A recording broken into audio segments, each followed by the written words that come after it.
Charles Aznavour le jour où il a recueilli Johnny Hallyday chez lui, une amitié indestructible.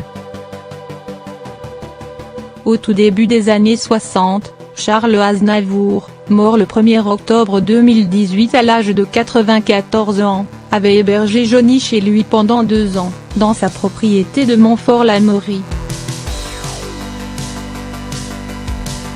À l'époque, Hallyday est dans la tourmente.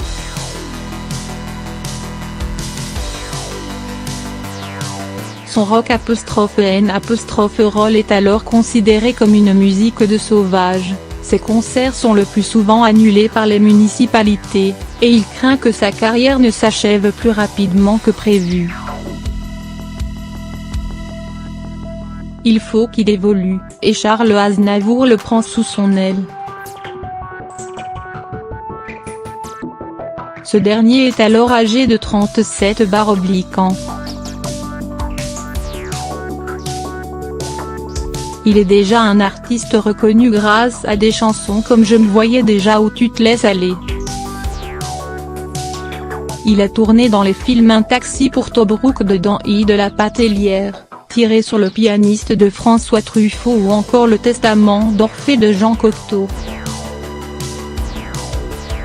Charles Aznavour sait séduire à la fois les publics populaires et intellos.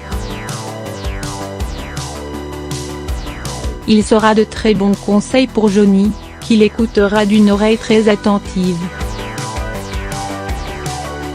Chez lui, Aznavour organise des sessions musicales avec Hallyday. Ma sœur jouait du piano, lui, il jouait de la guitare.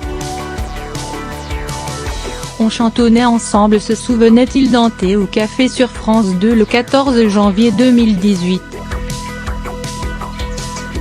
Aznavour conseille également à Johnny, qui a près de 20 ans de moins que lui, de cesser de mentir au public sur ses origines. Je lui ai conseillé de dire qu'il n'avait pas été élevé dans un ranch, comme on le disait. Je lui ai aussi donné le conseil de faire son service militaire. De chanter aussi des chansons pour des gens plus âgés.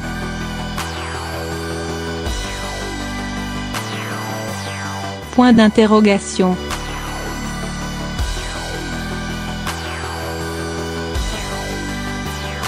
Aznavour lui écrit à L'on retient la nuit, la chanson qu'on entend dans le film Les Parisiennes dans lequel Johnny croise Catherine Deneuve, sa supposée Lady Lucille. Plus tard, en 1963, il écrira La plus belle pour aller danser pour Sylvie Vartan. Plus tard dans une interview à la télévision, Johnny rétablira la vérité. Vous êtes américain ?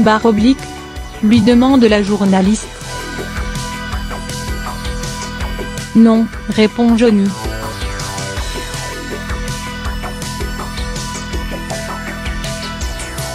Ma mère est française et mon père est belge.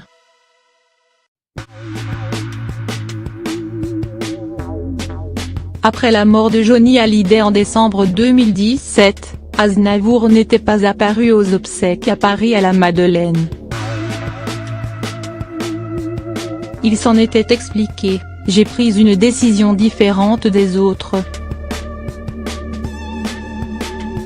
J'ai vu trop de gens qui se disaient ses amis.